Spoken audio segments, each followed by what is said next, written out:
Deseo que la gracia de Jesús esté con vosotros.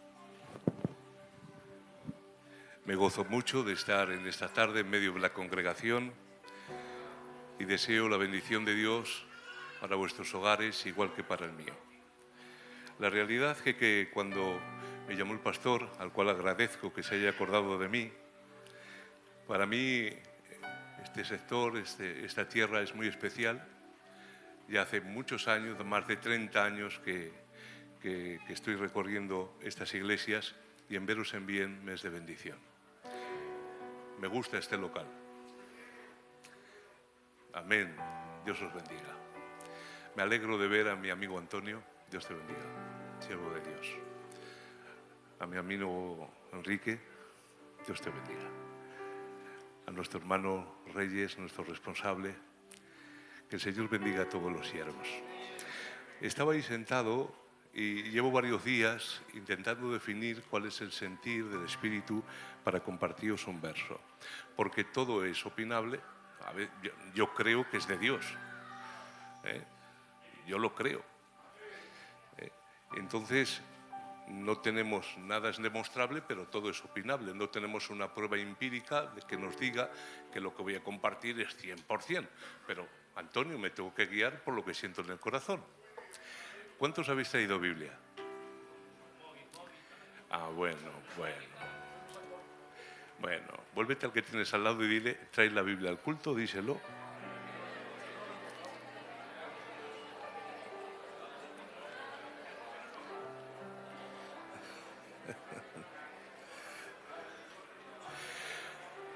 Bueno, yo voy a traer este consejo, espero que os haga bien.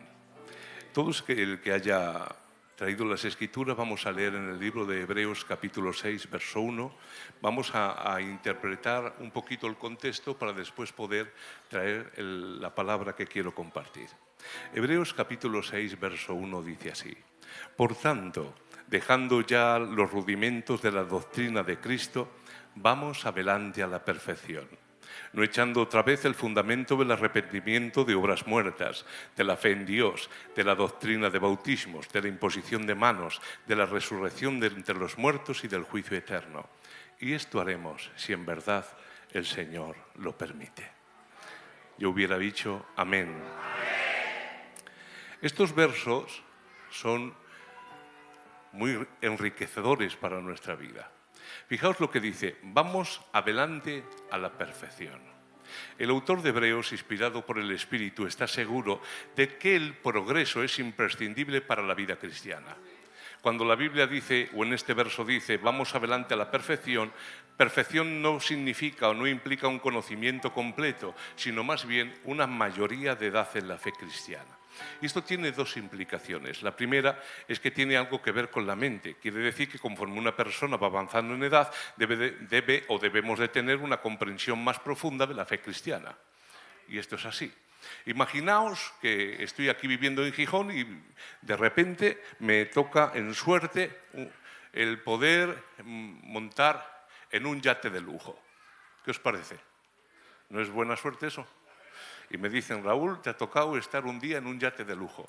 Y conforme me monto en el yate de lujo, que sería la primera vez en mi vida que me monto no ya en un yate de lujo, sino en un barco o algo que flote en el agua,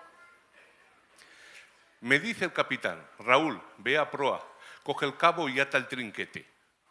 Y yo digo, válgame Dios, me ha insultado, hablo en lenguas, ¿qué dice este hombre? Y ahora es muy sencillo, ve adelante, coge la cuerda y ata esa cosa que está ahí. Pero como está utilizando una terminología que es específica de un barco, y es la primera vez que yo voy y me monto en un barco, es normal que yo no entienda nada. ¿Lo entiendes esto? Es normal, porque es la primera vez. Pero ahora imagínate que me toca en suerte, vaya suerte que tengo, y me dice, mira Raúl, te ha tocado en suerte el vivir para siempre, tú y tu familia, en un barco de lujo. ¿Es buena suerte eso? ¿Para qué vais a decir amén? ¿Es buena suerte, sí o no? Y ahora imagínate que llevo viviendo unos años en el barco y ahora me dice el capitán: Raúl, ve a proa, coge el cabo y ata el trinquete. Y después de 5 años de vivir en el barco, todavía no tengo ni idea de la terminología que se utiliza dentro del barco. ¿Es normal eso? Es normal, hermanos, porque una de las grandes virtudes que puede tener un siervo de Dios es traer la palabra de Dios de tal forma que sea comprensible para todos. Y si tú te acabas de convertir, cuando empezamos a hablar de unión hipostática, soteriología, escatología y todo lo que termina en gía, pues es normal que no te enteres. Porque dices: chacho, ¿de qué hablarán estos hombres? No lo sé, es normal, te acabas de convertir, acabas de entrar en la iglesia. Pero lo que no es normal es que lleves convertido 10 años, 15 años, 20 años, 25 años, te empiecen a definir las doctrinas fundamentales de las Escrituras y tú no sepas nada. Por lo tanto, el ir adelante a la perfección tiene que ver con la mente, con un conocimiento y un entendimiento más profundo de la fe cristiana. Tú no puedes seguir, hermanos, yendo de acá para allá, movido por cualquier viento de doctrina. Con esto no te quiero decir que te conviertas en un teólogo, ninguno lo somos y probablemente nunca lo seremos, pero sí que tenemos que estudiar los fundamentos de la fe cristiana para que cuando venga un lobo neopentecostal o venga un judaizante o venga una persona trayendo una falsa doctrina, tú le digas con conocimiento de causa: mira, yo no sé mucho de qué estás hablando, pero yo sí sé una cosa, que lo que tú estás hablando no lo es la sana y verdadera doctrina del Evangelio en la cual he sido enseñado. Segundo, este verso, vamos adelante en la perfección, significa algo, que conforme uno se va haciendo mayor, debe de haber más y más reflejo de Cristo en él. Debemos de llevar ese conocimiento de las Escrituras a nuestra vida práctica. Tu forma de ser tiene que cambiar. Es que yo soy así, pues entonces, si sigues siendo así después de 10 años, eso me está dando a entender que estás muy poquito cerca de Jesús. Porque la persona que está cerca de Jesús cambia. Esas raíces que guardamos, esa falta de perdón, ese si te veo, bueno, no tengo nada contigo, pero tú en tu sitio y yo en el mío. Eso no es de Dios. Es más, en ocasiones hay comportamientos dentro de las iglesias que me hacen replantearme si esa persona ha nacido de nuevo o no. El otro día cogí un gajo de naranja y lo encajé en una cabeza de ajo. Y sorpresa, encaja bien. Pero que encaje bien no significa que tiene la misma naturaleza. No todos los que están son, ni todos los que son están. ¿Para qué vais a decir amén? Necesitamos expresar a partir de nuestra forma de vida el conocimiento que tenemos de Jesús. Escuchar, muchas personas la única Biblia que le van a leer en su vida va a ser el cómo te comportas. Demos el testimonio que Jesús se merece. Por lo tanto, estos hebreos se les está dando a entender estos conceptos y ellos debían de haber estado en un nivel de comprensión tal para, según las Escrituras, deber de haber sido ya maestros, tanto por el tiempo transcurrido como por las enseñanzas recibidas. Por eso en el capítulo 5, unos versos atrás dice: porque debiendo de ser ya maestros, tenéis necesidad de que se os vuelva a enseñar cuáles son los primeros rudimentos de la palabra de Dios. Tenéis necesidad de leche y no de alimento sólido. ¿Ves? Estos, a través del tiempo y de las enseñanzas recibidas, ya deberían haber alcanzado el nivel de maestría, pero seguían siendo niños. Mirad, hermanos, no es por nada, pero tengo 3 niños que no hay quien les aguante. El primero se llama Jesús Andrés, el segundo Julio César, el tercero Luis Enrique. No veo telenovelas.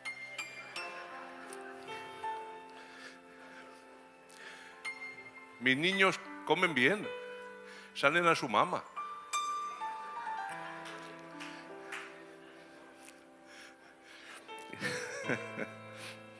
Y ahora ese niño que tú le das un biberón. Cuando mi niño, el primero, era pequeñine, mi esposa le preparaba biberones adaptados a su tiempo, a su edad. Mas en ese tiempo también nació otro niño. Y recuerdo que me contó mi esposa un problema. Y fijaos, el problema era que esta mamá, no sé por qué motivo, no lo sé, cuando ella hacía comida, por ejemplo unas lentejas, las batía y se las daba al niño. Y le decía a mi esposa, fulana, no le des eso al niño, le va a hacer daño. ¿Lo entiendes, verdad? Pero no sabemos por qué motivo, pues esta le siguió dando esa comida. El problema no es que la comida fuera mala, es que el niño no estaba capacitado para asimilarla. ¿Qué pasó? Este niño enfermó del estómago, estuvo durante años arrastrando este problema.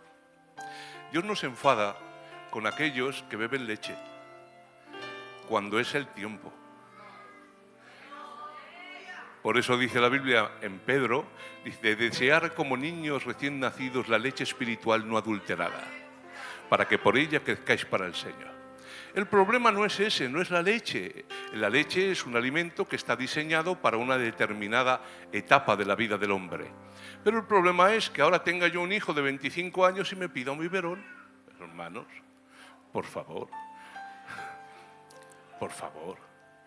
¿no estará pasando esto en las iglesias?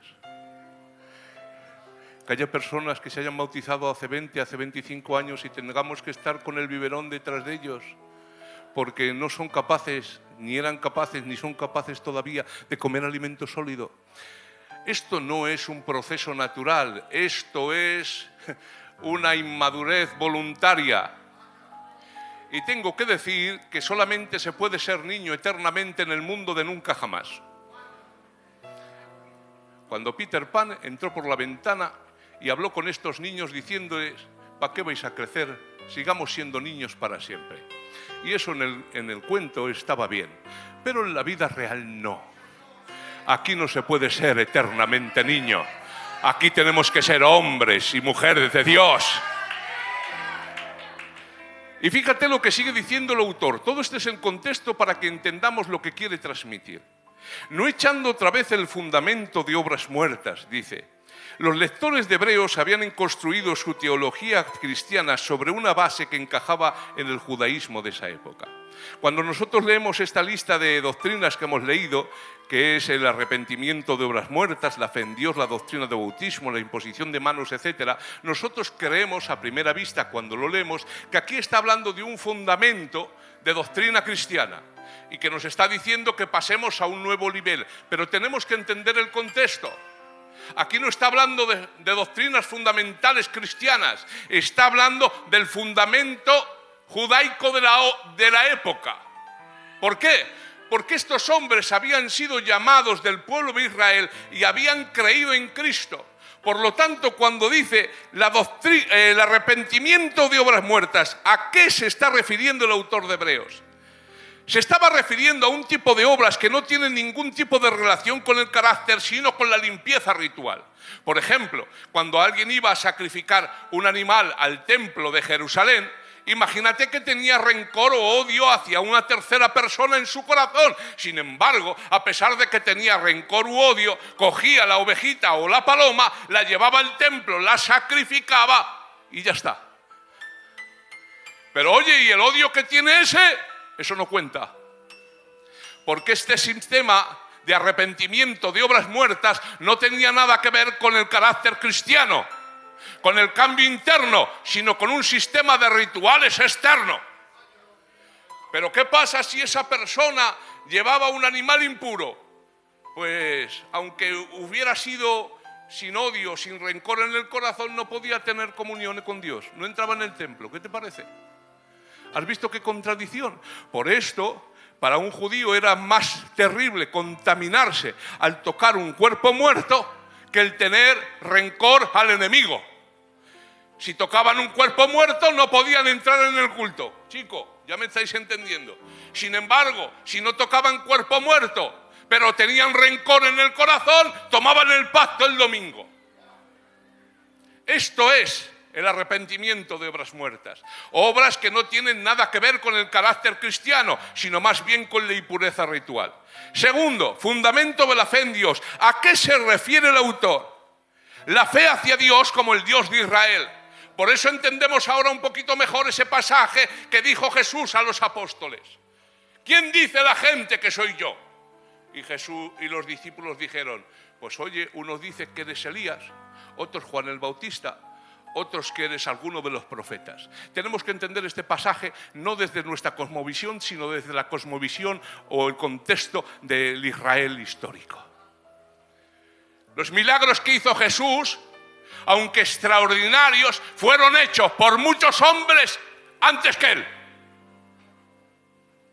¿O no cogió Moisés un palo y abrió el mar rojo y pasaron 3 millones de personas en seco? ¿O no cogió Moisés ese mismo palo y golpeó la roca y salieron ríos de la dura piedra? En otra ocasión, un hombre estaba huyendo unos soldados de una partida de guerra y llevaban arrastrando el cadáver de un compañero. Y dice la Biblia, ¿y dónde lo dejamos que nos están persiguiendo? Y dice, mira, ahí está el sepulcro del profeta. Dice, pues vamos a dejarlo ahí. ¿A dónde lo llevamos? Cogieron el muerto, lo metieron en el sepulcro del profeta y dice la Biblia, y cuando el muerto tocó los huesos del profeta, resucitó y salió corriendo. ¿Quién dice los hombres que soy yo? Pues hombre, viendo lo que estás haciendo, cómo sanas a los enfermos, cómo haces bien, cómo ven los ciegos, uno de los profetas. Quizá eres Jeremías, quizá eres Elías, quizá incluso eres Juan el Bautista resucitado. Pero Jesús les dice, ¿y quién decís vosotros que soy yo? Y escuchar, porque es importante escuchar el detalle. Y Pedro dijo, tú eres el Cristo, el Hijo del Dios viviente. Y escuchar lo que dice Jesús, bienaventurado eres, Pedro, hijo de Jonás, porque no te lo reveló ni carne ni sangre, sino mi Padre que está en los cielos. ¿Saben lo que significa esta palabra? Se necesitó una revelación del Padre al intelecto de Pedro para que Pedro viera a través del velo de la naturaleza humana quién era verdaderamente Jesús, el Verbo de Dios.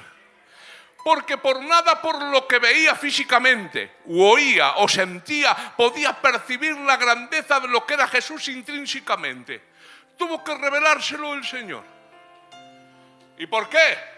Porque los discípulos estaban con Jesús y le veían dormir.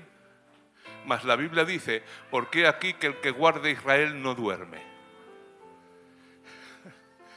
Este que duerme va a ser Dios. Y Jesús le veían que tenía hambre y comía.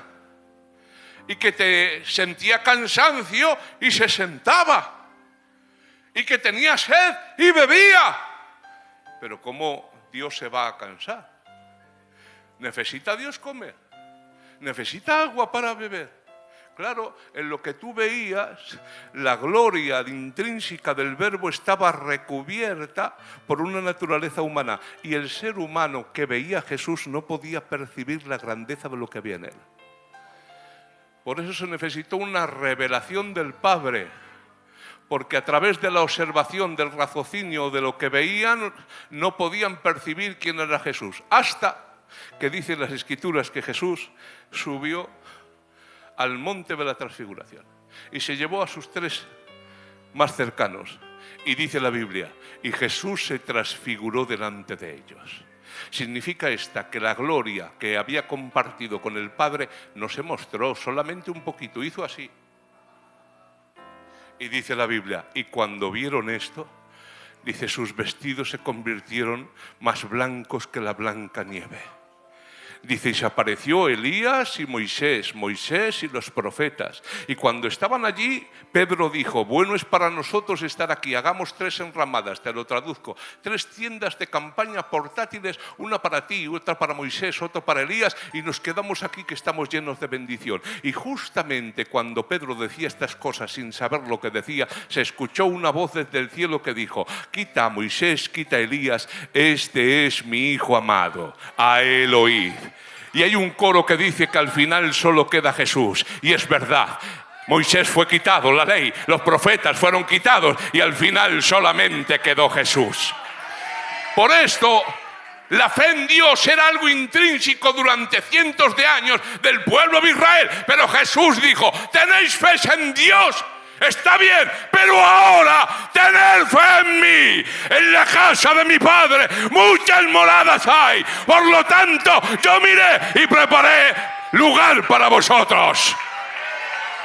Les está diciendo que había una nueva evolución en la fe. Habían pasado de la fe en Dios a la fe en Jesús. Claro, para nosotros es algo normal, para un judío no.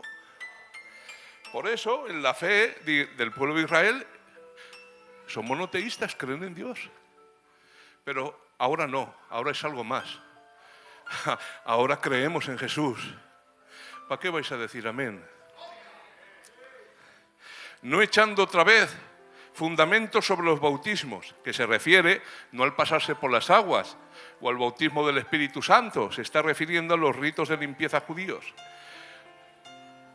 No echando otra vez el fundamento sobre la imposición de manos, se está refiriendo, aunque había 3 imposiciones de manos en el Antiguo Testamento, justamente a una, cuando el ofrendante llevaba el sacrificio al templo y de forma simbólica ponía las manos sobre la víctima. Esta era sacrificada y a través de este simbolismo de la imposición de manos, el pecado del ofrendante era transmitido a la víctima y esta era sacrificada. Con lo cual, el animal inocente cubría con su sangre inocente la maldad del practicante culpable. ¿Podéis decir amén? Y cuando dices, no echando otra vez el fundamento sobre las doctrinas de la resurrección de entre los muertos y del juicio eterno, se está refiriendo a 2 doctrinas que ya fueron enseñadas en el Antiguo Testamento, pero que bajo el cristianismo estas doctrinas fueron explicadas y ampliadas a través de la nueva revelación en Jesús. ¿Cuántos están aquí en este lugar? Levantan su mano y dicen un fuerte amén. ¿Pero qué problema había en este contexto? Ya entramos, ya hemos entendido lo que pasaba. El problema era sencillo. Se había levantado una gran persecución contra los cristianos. En los tiempos del Imperio Romano había aproximadamente 150 millones de habitantes. ¿Tú imaginas cómo dominar tantísimos millones de personas sin la tecnología actual? ¿Sin los vehículos actuales? Se necesitaban varias cosas. Primero, vías de comunicación. De ahí la creación de las vías romanas, que comunicaban los lugares rápidamente. Y segundo, se utilizaba la religión como una forma de dominio de Estado. Por eso dijo aquel hombre que la religión era el opio del pueblo. Porque desde siempre la religión ha sido utilizada por el poder para dominar a las masas. Y esto lo sabían bien los romanos. De ahí que instituyeran de forma oficial la adoración al emperador. Ellos bien sabían que los emperadores no eran dioses, sino hombres, pero utilizaban la religión como una forma de dominio y de vertebrar un imperio tan grande. ¿Qué pasa?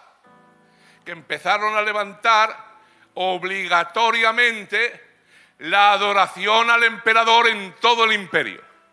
Y el que no adoraba al emperador, ¿qué se le consideraba? Un traidor. ¿Qué pasa? En medio del Imperio Romano, en aquella época, había un único pueblo que era monoteísta, el cual eran varios millones, era Israel. Ya habían comprobado en la rebelión de los macabeos que este pueblo celoso ardiente por la fe en su Dios, prefería morir antes que adorar a otros dioses. Entonces dijeron los romanos: si para instaurar la religión en el imperio tenemos que matar a 6, 7 o 8 millones de judíos, no nos interesa, Pere, es una pérdida muy grande. ¿Qué hacemos? Eximimos de la adoración al emperador al pueblo judío. Ya vas cogiendo por dónde van los tiros, ¿verdad? Los judíos no estaban obligados a adorar al emperador. Cuando nace el cristianismo, para los romanos fue una secta del judaísmo. Y esta secta no estaba eximida de la adoración al emperador. Entonces, ¿qué hacían? Que los cristianos eran obligados a adorar al emperador. Cuando dice la Biblia que el que tiene la marca no puede comprar ni vender, tenemos que entender que nosotros lo interpretamos a la luz de la tecnología actual. Chacho, un microchip. Chacho, la vacuna es el microchip. Chacho, el código de barras es el sello del anticristo. Válgame Dios. El Ronald Reagan. El Bill Gates. Ese es el anticristo, hermano. No te vacunes, porque hay cosas. Pues si te lo están haciendo hace 15 años por teléfono. Si saben dónde estás. ¿Qué compras? Cuando apagas el teléfono, el micro sigue funcionando. Si te graban, apaga el teléfono y di: me gustaría irme de vacaciones a Italia. Cuando entres en las redes sociales, te van a salir anuncios de viajes a Italia. Porque cuando algo es gratis, el precio eres tú. Pues no te vacunes, que está en microchip ahí, déjanos en paz de eso, chacho. En aquel tiempo, cuando alguien iba a comprar al mercado, antes de comprar te pedían un recibo de que habías ido a adorar al emperador. Tú ibas a adorar al emperador y te daban un recibo. Ibas después al mercado a comprar y te decían: deme 1 kilo de ternera. Vale, deme el recibo, aquí está, toma el kilo de ternera. Eras tú vendedor, querías vender zapatos. Si no tenías el recibo de que habías adorado al emperador, no podías vender. De ahí sale la palabra que aquellos que tienen el sello de la bestia no pueden comprar ni vender, o que no han sido sellados. Está extrapolándose a aquellos que no han adorado a aquella persona que el Estado ha colocado como Dios. Ya lo cogeréis y otro día ya hablaremos de esto. ¿Qué pasa? Que los cristianos que habían salido del judaísmo no estaban eximidos de la adoración al emperador. Y si tú no adorabas al emperador, venían los romanos y te cortaban la cabeza. Te tiraban de las casas. No podías comprar ni vender. No podías llevar comida a tu casa.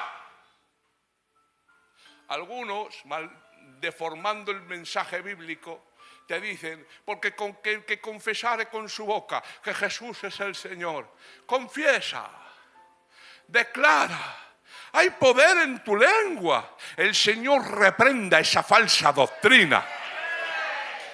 Hay quien enseña que el neopentecostalismo es un pentecostalismo con mucha emoción.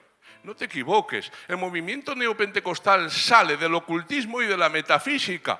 No es mucha emoción, son falsas doctrinas de demonios que en los años atrás se metieron dentro del movimiento pentecostal clásico y lo pervertieron. El Señor reprenda todo falso maestro y toda falsa doctrina que sale del corazón del diablo.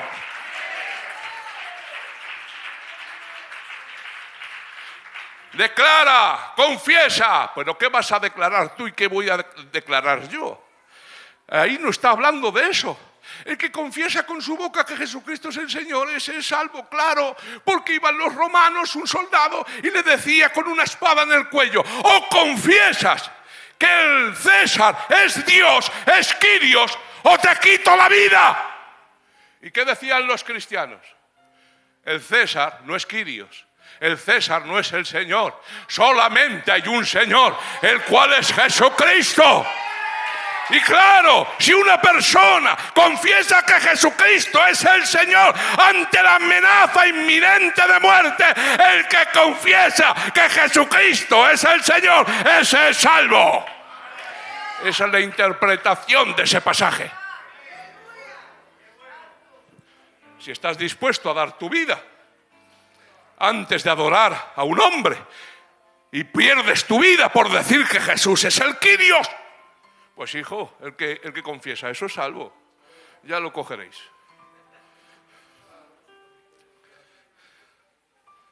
Para un pagano, si se quitaba del Señor aquellos que habían sido sacados de las religiones de misterio, por ejemplo de Efeso, el evangelio de lo que ellos creían y lo que habían sido era un mundo. Porque muchos habían salido de la brujería, adoraban a los demonios. ¿Lo entendéis? Y cuando les vino la luz dijo, ¿por qué hacíamos esto? ¿Estamos locos? Pero al judío convertido, la tentación de volver hacia atrás era muy grande. Porque ellos no habían salido de religiones de misterio, de adorar a los demonios. Ellos salían de una fe de miles de años de adorar al Dios único verdadero. Y ahora te voy a hacer una pregunta. ¿No hubo muchos salvos en el Antiguo Testamento? Claro, hombre. ¿No fue salvo Abraham? ¿No fue salvo Moisés? ¿No fue salvo Elías? ¿Y bajo qué sistema estaban? En la ley. Aunque hay que entender que nadie puede ser salvo por la ley, sino por gracia, por medio de la fe. Después entramos en ello. Entonces estos judíos decían, nos están matando, nos están tirando de las casas, no podemos llevar un cacho de pan a la mesa para nuestros hijos. ¿Qué hacemos? Ya está chacho en un culto como este. Dijo uno, ya está chacho. Los judíos no son eximidos de adorar al emperador. Sí. Pues no somos nosotros el pueblo de Dios.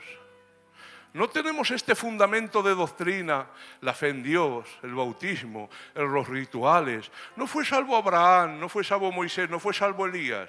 Pues chacho, que nos están masacrando. Volvamos de nuevo bajo los auspicios del judaísmo, nos dejan de perseguir. En vez de poner iglesia evangélica, ponemos sinagoga. Seguimos leyendo la ley, chacho, porque aún las cartas de Pablo todavía son escasas y no las tienen todas las iglesias.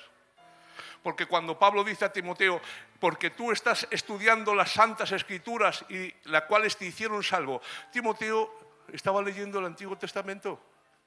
Todavía no estaba definido el canon del Nuevo.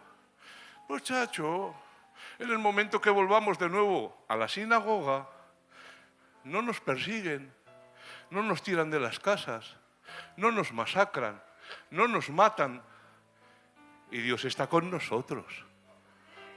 Y dijeron algunos, chacho, impresionante. Has dado con el clavo, con la solución, esta es. Volvamos de nuevo al judaísmo. Y ahora se cogió un grupo de la iglesia de los hebreos y volvieron a la sinagoga para volver de nuevo al sistema judaico. Pero había un problema.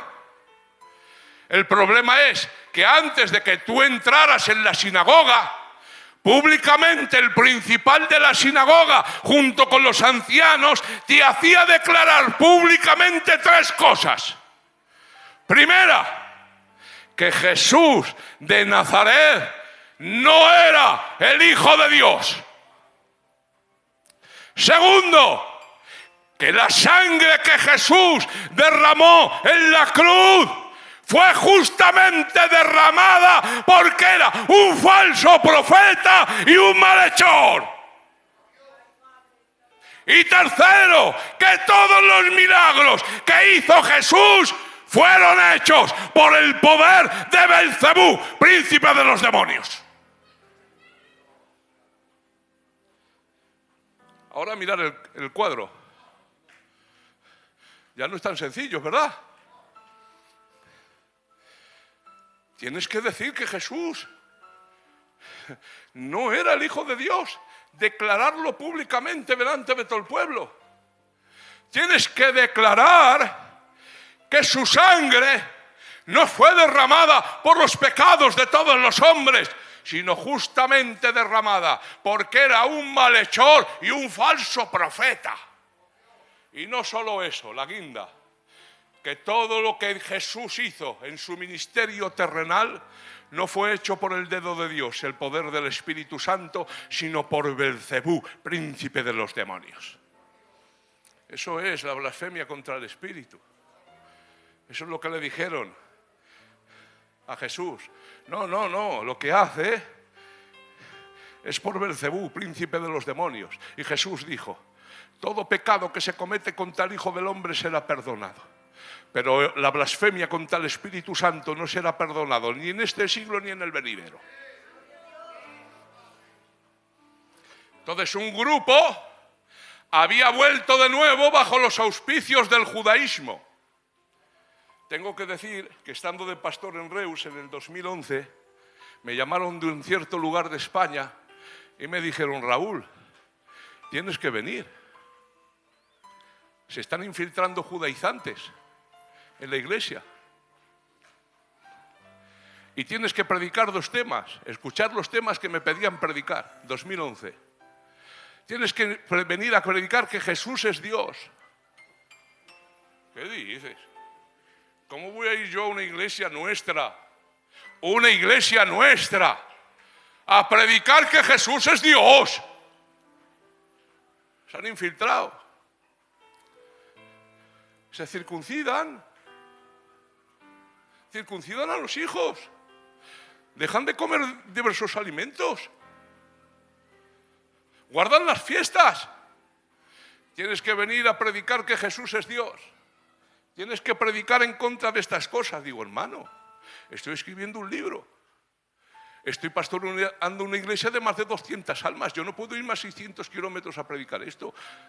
Tenéis que llamar a los ancianos. La iglesia se dividió. Cuando dije el peligro judaizante en el 2011, algunos gitanicos decían, un gitano judío, ¿cómo un gitano va a dejar de comer jamón?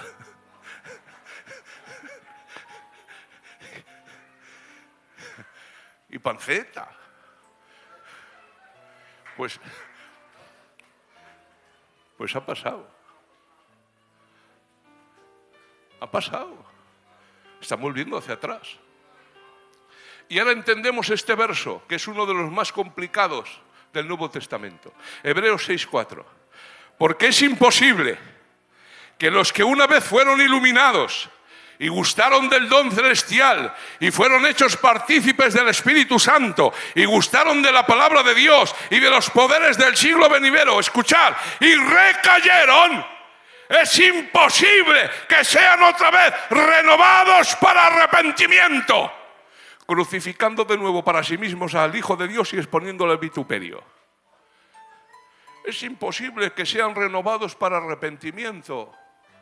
Y aquí tiene 3 connotaciones. ¿Me dejáis, verdad? ¿Qué explicaciones podemos dar a este verso? El que se hace judaizante ya no puede volver otra vez.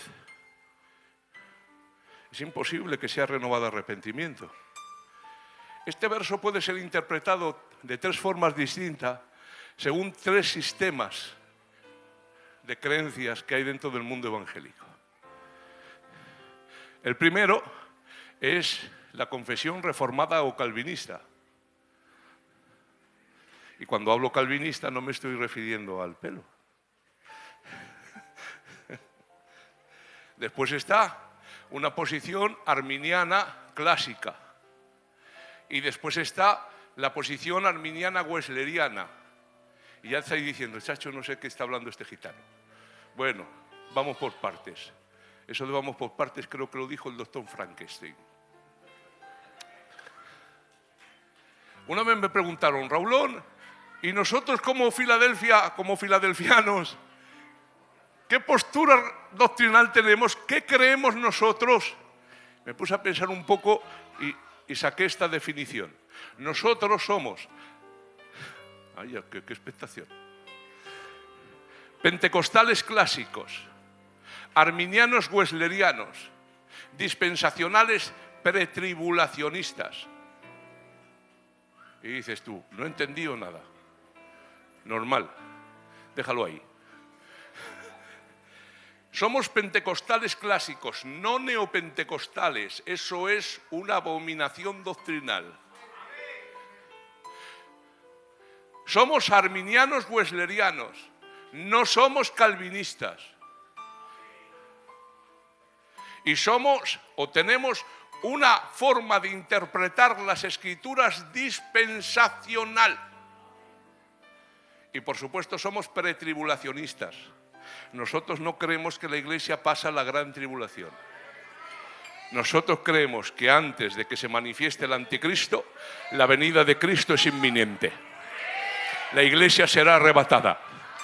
Los muertos en Cristo también, justo antes de nosotros. Y estaremos con siempre por el Señor. Hemos entendido, ¿verdad? Entonces, según sea tu sistema de creencias, así vas a interpretar este pasaje. Si eres calvinista reformado, vas a decir, claro, estos apostataron de la fe simplemente porque nunca fueron cristianos. Porque el verdadero cristiano, el salvo, siempre salvo. Pues esa doctrina no se te ocurra predicarla en este lugar. Tengo que decir dos palabras. La primera, nuestros hermanos reformados son hermanos nuestros en la fe.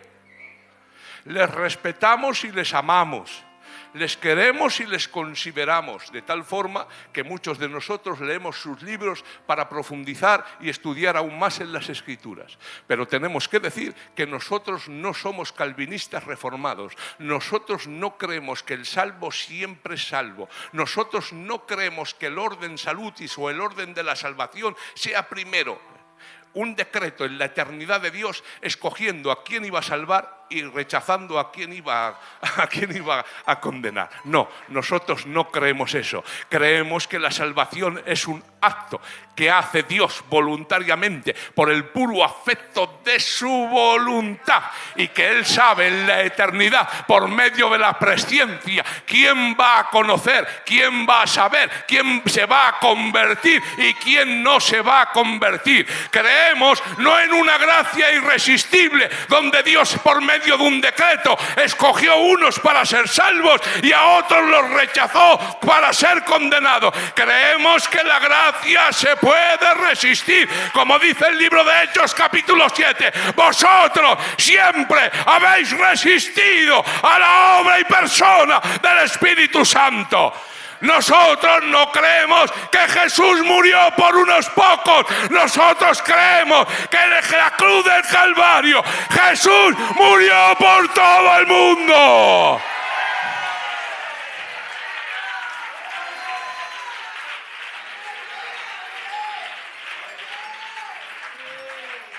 Jesús murió por todos. Ese es el lenguaje claro de las Escrituras. Entonces, ¿todos por qué no se salvan todos? Porque ese sacrificio que es hecho para todos solamente se hace efectivo por medio de la fe. Ya lo cogeréis.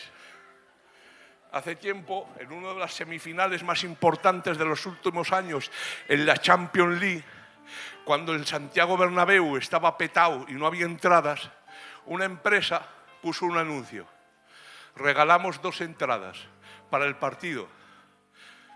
Y pusieron una caseta. Solamente tenías que hacer una pequeña encuesta. Ibas y te regalaban las entradas. Las entradas las estaban vendiendo a 2.000 euros cada una en el mercado negro. Muchos vieron la caseta y dijeron, ¿cómo va a ser eso? Y se fueron. Pero fue para allí un matrimonio. Vamos a preguntar. Oye, ¿es verdad que regaláis esto? Sí, aquí están. Hicieron el test y les dieron las entradas. Fue ofrecido a todos, pero nadie creyó. Y el que no cree, la cruz no es efectiva en él. Por eso somos salvos por medio de la fe. De tal manera amó Dios al mundo que dio a su Hijo unigénito para que todo aquel que en él crea no se pierda, mas tenga la vida eterna.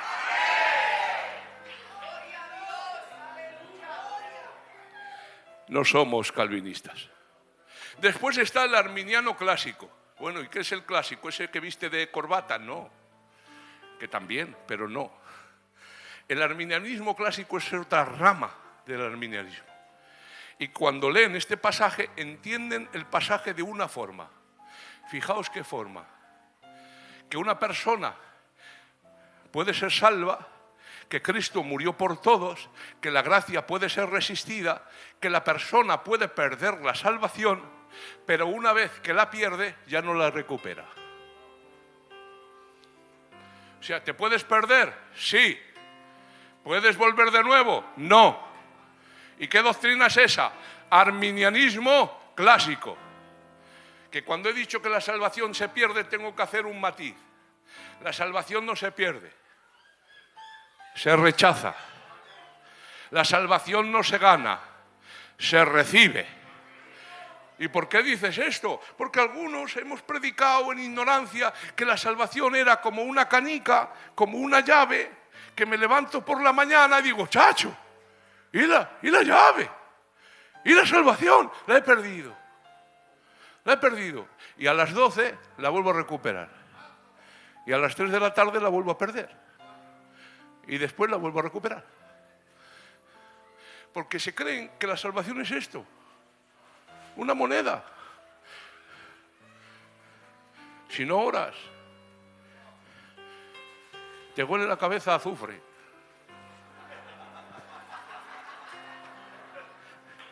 Me parece a mí que no llegas a fin del mes.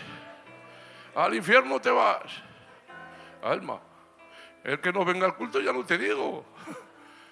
Faltas 2 días al culto, estás medio poseído. Ven que te libero, ven. Bueno, entonces, ¿en qué quedamos? ¿La salvación se pierde o qué estás queriendo decir? Que la salvación no es algo tan pequeño como para que alguien pierda la salvación. Y me voy a explicar. Yo pierdo esto de manera inconsciente. Pierdo el anillo sin darme cuenta. ¿Tú te crees que una persona puede perder la salvación sin darse cuenta? O sea, te levantas por la mañana y estás perdido. Sí, pero ¿cómo ha sido? No sé, no me di cuenta. ¿Tú te crees que la salvación...? No, la salvación es más grande. La salvación no es algo que haces sin darte cuenta. La salvación es un rechazo constante de la gracia que opera en el creyente y un rechazo del sacrificio de Jesús en la cruz. Por eso dice, de tal manera amó Dios al mundo que dio a su Hijo unigénito para que todo aquel que en él crea no se pierda, mas tenga la vida eterna. Y escuchar lo que dice la palabra de Dios. Y esta es la condenación, que la luz vino al mundo, pero los hombres amaron más las tinieblas que la luz. Es un rechazo consciente y voluntario. Y algunos dicen que no. ¿Por qué se basan en esto los arminianos clásicos? Me dejáis explicarlo, ¿verdad? Yo estoy gozando. Yo como después me voy al hotel. Por un motivo enseñan esto. Porque ellos entienden que este pasaje se está refiriendo al pecado de soberbia. Ya estaba definido en la ley de Moisés, Números capítulo 15. Cuando haya alguien en el pueblo que peque con soberbia, no habrá sacrificio para el pecado de ese hombre, tal hombre morirá. ¿Y qué está hablando aquí? De aquel que le importaba un pimiento la ley de Dios. Por eso dice la Biblia que cuando Moisés baja con la ley, dice, Moisés, hemos encontrado un hombre que está recogiendo leña en día de reposo. ¿Qué haremos con él? Tal hombre morirá. Y dices tú, ¿por qué? Porque es un pecado de soberbia. O sea, Dios me acaba de decir que no haga eso. Y voy yo y lo hago. Y públicamente, aquí estamos. Tú no sé de qué espíritu eres. Pero dice más adelante en Números 15. Mas si alguien peca por yerro, ¿qué es el yerro? Una equivocación. El tal traerá un sacrificio y su pecado será quitado. Ya empezamos a entender lo que quiere decir el Señor, ya lo cual estaba establecido en el antiguo pacto. El pecado de soberbia, no había sacrificio para él. No había sangre. ¿Solamente para quién? Para el pecado de yerro, para el que se equivocaba sin darse cuenta. ¿Me dejáis contaros una historia que me caéis muy bien? Viene el circo a Gijón. ¿Qué os parece el circo? Decía un niño gitano, papá, llévame al circo. Y decía el papá, si el que quiera verte, que venga a casa. Viene el circo. Y ahora nos cogemos. Antonio, vámonos al circo. Y pagas 30 eurazos tú por la entrada. Y otros 30 eurazos yo. Y nos vamos al circo. Y nos sentamos, ¿y quién hay? Unos amigos que son equilibristas, que se ponen una especie de mallas. Yo nunca me pondría eso. Y a unos 20 metros de altura hacen equilibrios por un cable de acero. Ja, chacho, es muy difícil eso, ¿eh? ¿Vale? ¿Te parece bien eso? 30 euros él, 30 euros yo. Y hay 5 equilibristas. Debajo, a unos 10 metros del suelo, hay una red. Ahora va el primer equilibrista, nosotros sentados hemos pagado nuestra entrada y dice el primer equilibrista, va por ustedes. Hace así y se tira a la red. Va el segundo y dice, va por ustedes y se tira. Va el tercero, ya no dice ni va por ustedes, se tira. Se tiran los 5. ¿Y cómo nos quedamos tú y yo, Antonio? ¡Hala, para casa! Se acabó el espectáculo. Chacho, 60 eurazos que hemos pagado para ver tirarse a 5 personajes en mallas desde un cable. Es que hay una red.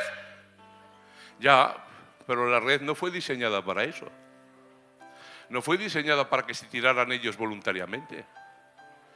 Y te voy a decir por qué.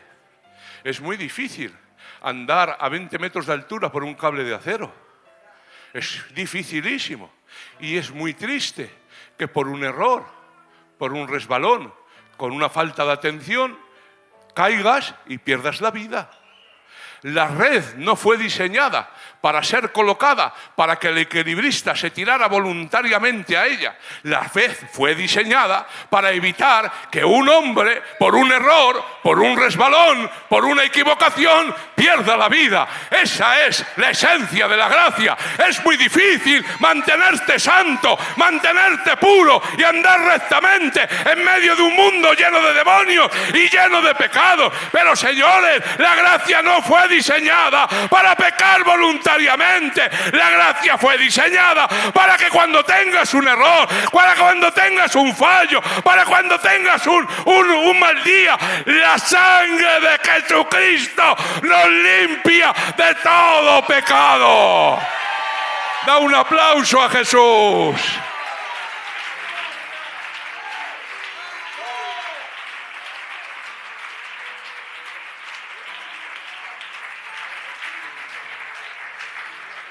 Últimamente la filosofía que se mueve en nuestro pueblo es: yo quiero una bicicleta, Dios no quiere que la tenga, entonces la robo y después pido perdón.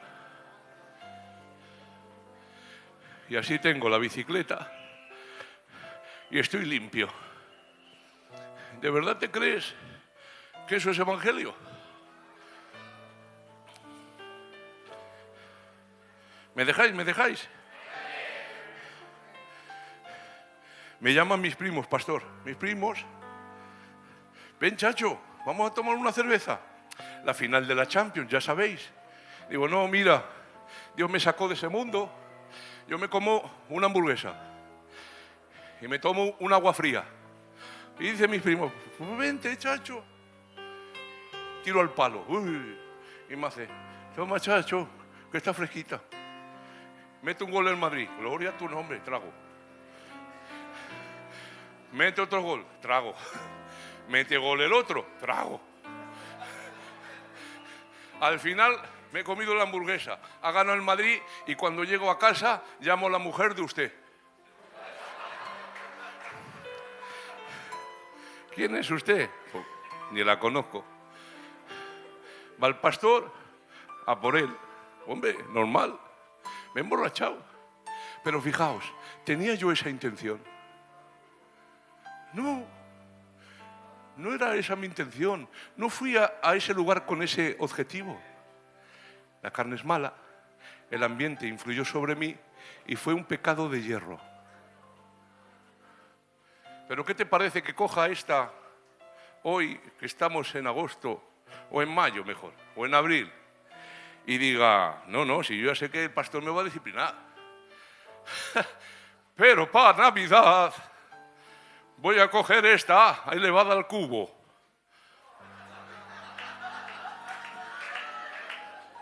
Pero chacho, que estamos en abril, ya por eso, que se vaya preparando. El pastor me ha disciplinado, pero el objetivo de la disciplina, aparte de guardar el testimonio, es que haya un arrepentimiento en mí. Pero que no hay arrepentimiento, que ya estoy planeando la próxima que voy a coger en Navidad. ¿Tú ves eso normal? ¿Tú ves normal que un cristiano haga eso? Tengo que decir que quien tal actúe, tengo que tener muchas dudas de que haya nacido de nuevo. Porque el creyente peca, pero el creyente no peca con premeditación y alevosía. El creyente peca en base a la debilidad, pero el creyente no premedita el pecado con tiempo de antelación. Hay una persona, el Espíritu Santo en nosotros, hay una nueva naturaleza y en esta tarde decimos, reprendemos el pecado en el nombre de Jesús.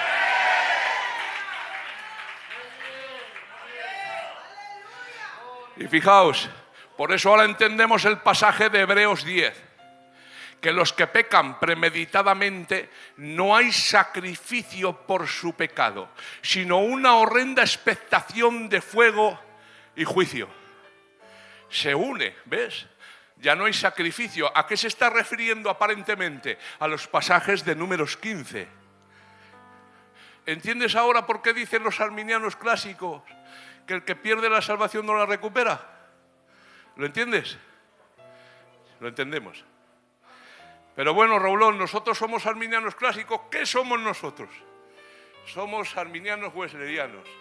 Tenemos que entender que el movimiento pentecostal nació del movimiento de santidad en 1906 en la calle Azusa, ciudad de Los Ángeles, de este movimiento de santidad que venía de John Wesley. Y claro, John Wesley fue un teólogo, aunque no escribió ninguna teología, pero dejó miles de mensajes y sus seguidores con los años los han ido recopilando en una serie de enseñanzas que se han denominado arminianismo wesleyano. ¿Y qué dicen los arminianos weslerianos? Pues dicen que Jesús murió por todos. Dicen que la sangre de Jesucristo limpia todo pecado. Dicen que no hay personas que por causa del pecado se haya alejado tanto de Dios que la mano de Jesús no pueda alcanzar, limpiar, santificar y perdonar. Y decimos que todo aquel que viene arrepentido delante de Dios, Dios le perdona. ¿Me dejáis un minuto? No sé si os habéis dado cuenta cuando apagáis las luces de la casa para iros a acostar que en la televisión de plasma que tenéis hay un punto rojo encendido. ¿Sabéis lo que significa eso? Eso significa que la televisión está en stand-by. Bueno, ¿y para qué es eso? es un dispositivo que, aunque tú apagues la televisión aparentemente no está apagada, sino que está recibiendo información.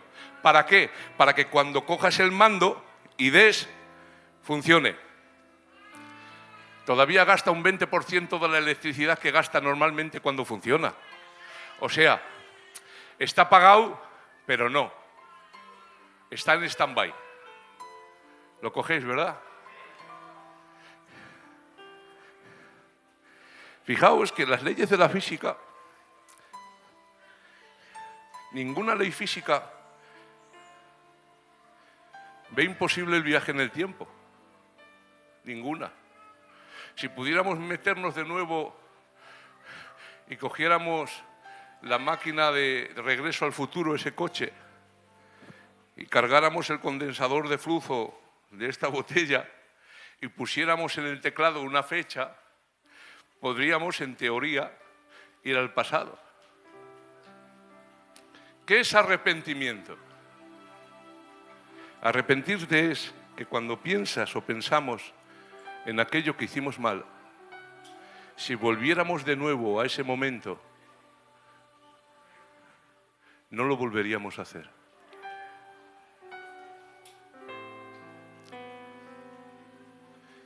El arrepentimiento de muchos de nosotros es como esa televisión en stand-by.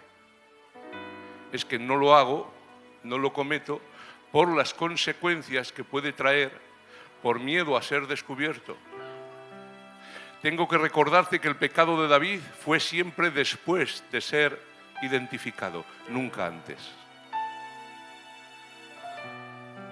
Y tengo que decir que hay muchas personas que no hacemos muchas cosas no por el dolor que nos produce delante de Dios, sino por el qué dirán y por el mal que nos sobrevendría. Por eso hay muchos creyentes que estamos en stand-by. Aparentemente estamos apagados al mundo, aparentemente, pero estamos esperando el momento propicio para hacer aquello que no conviene. Pero el verdadero arrepentimiento es que si pudiera volver hacia atrás, al momento en el cual hice eso que no agradaba a Dios, por amor a Dios, por dolor de mi corazón, no lo volvería a hacer. El arrepentimiento es poderoso. Fíjate si es poderoso que vemos el único evangelista en la Biblia que predicaba un mensaje de juicio y que no quería que la gente se arrepintiera ni se salvara. Este era Jonás. Estuvo durante 4 días predicando a la fuerza en una ciudad esperando que Dios la consumiera con fuego. Es más, termina el mensaje y busca un altozano para ver cómo Dios va a descender fuego y azufre sobre ella. El único evangelista que no quería que las almas se salvaran. Sin embargo, el poder de la palabra es tan poderoso, tiene tanto alcance, es tan cambiante y transformador, que dice la Biblia que toda la ciudad de Nínive, hasta las bestias y los animales, ayunaron y clamaron a Dios por misericordia.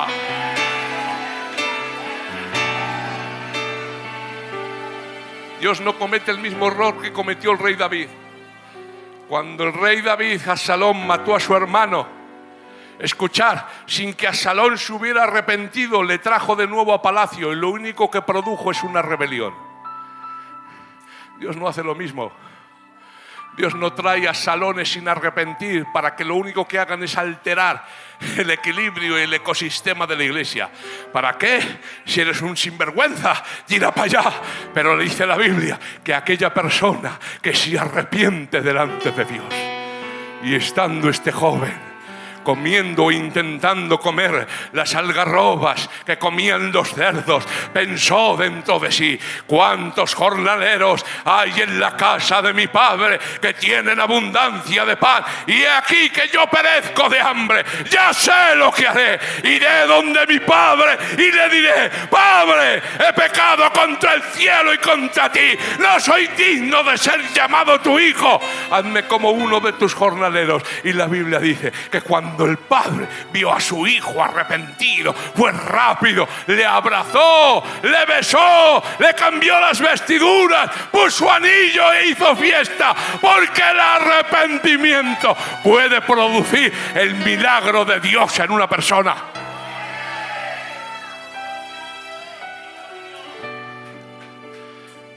Hay más, pero hasta aquí. Que Dios os bendiga, que Dios os colme de bendición. Un abrazo y hasta otra ocasión.